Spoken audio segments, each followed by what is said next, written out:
हिंदी भाषी जे राज्यों है एमां शेर बजार में रोकाण करवू, सोना चांदी खरीदवा के म्यूचुअल फंड खरीदवा ए विषे बहु खास लोग विचारता ज नहोता।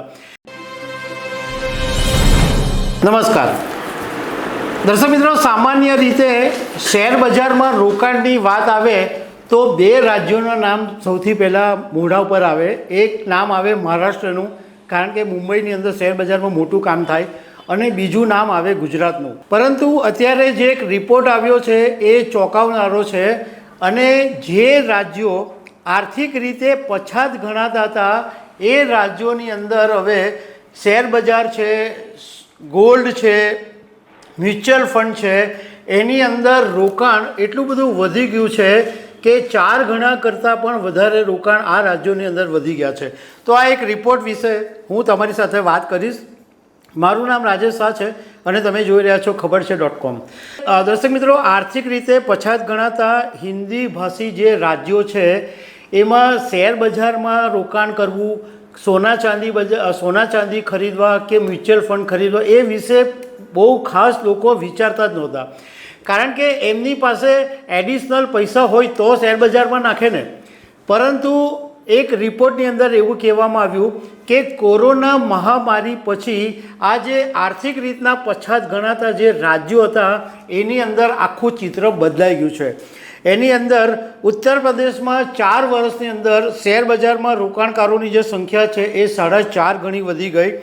મ્યુચ્યુઅલ ફંડની અંદર પણ 3 ગણું રોકાણ ઉત્તર પ્રદેશમાં વધી ગયું। એવી જ રીતના સેમ જે પેટર્ન છે એ મધ્યપ્રદેશની અંદર બી જોવા મળે છે, રાજસ્થાનની અંદર બી જોવા મળે છે, બિહારની અંદર પણ જોવા મળે છે। હવે શેર બજારમાં છેલ્લા 5 વર્ષનું એક કમ્પેરિઝન હું તમને બતાવું તો બિહારની અંદર 2019માં જ્યાં શેર બજારની અંદર 6.70 લાખ રૂપિયાનું રોકાણ થયું હતું, ત્યાં 2024માં 41.76 લાખ રૂપિયાનું રોકાણ થયું, એટલે 523% જેટલું રોકાણ વધી ગયું। મધ્યપ્રદેશમાં 9.84 લાખ રૂપિયાનું રોકાણ હતું, એ 46.90 લાખ રૂપિયાનું રોકાણ ત્યાં વધી ગયું, એટલે 370% વધી ગયું। અને ગુજરાતની અંદર 37.97 લાખ રૂપિયાનું રોકાણ હતું, એ 85.53 લાખ રૂપિયાનું થઈ ગયું, એ 125%નો વધારો થઈ ગયો। આ ડેટા થિંક ટેન્ક પ્રાઇસનો એક રિપોર્ટ છે, એમાં એમ કહેવાયું છે કે જે આર્થિક રીતના પછાત રાજ્યો ગણાતા હતા ત્યાં ગાડી ઝડપથી વિકાસ થઈ રહ્યો છે અને આવા જે રાજ્યો છે ત્યાં હવે બૂમ ટાઉન એટલે તેજીના શહેરો એ વિકસિત થઈ રહ્યા છે। એમાં રાજસ્થાનની અંદર જયપુર, કોટા, બિહારની અંદર પટના, મધ્યપ્રદેશની અંદર ઇન્દોર, ભોપાલ અને ઉત્તર પ્રદેશની અંદર લખનઉ આ બૂમ ટાઉન તરીકે ફેમસ થઈ ગયા છે। એટલે અહીંયા આગળ 1 કરોડથી વધારે કમાનારા લોકોની સંખ્યા વધી ગઈ છે। આવી જ રીતના મ્યુચ્યુઅલ ફંડની અંદર પણ ખાસું એવું રોકાણ આ બધા રાજ્યોની અંદર વધ્યું છે। બિહારમાં પણ હવે મ્યુચ્યુઅલ ફંડની અંદર લોકો રોકાણ કરતાં વધી ગયા છે।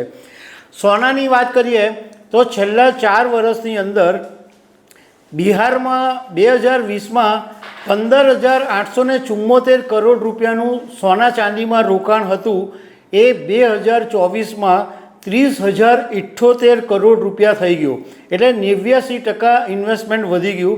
અને ગુજરાતની અંદર 31,749 કરોડ 2020માં ગોલ્ડ અને ચાંદીમાં ઇન્વેસ્ટમેન્ટ હતું, એ 46,788 કરોડ રૂપિયા થઈ ગયું, એટલે ગુજરાતમાં 47% જેટલું વધ્યું, એની સામે બિહારમાં તો 89 જેટલું વધી ગયું।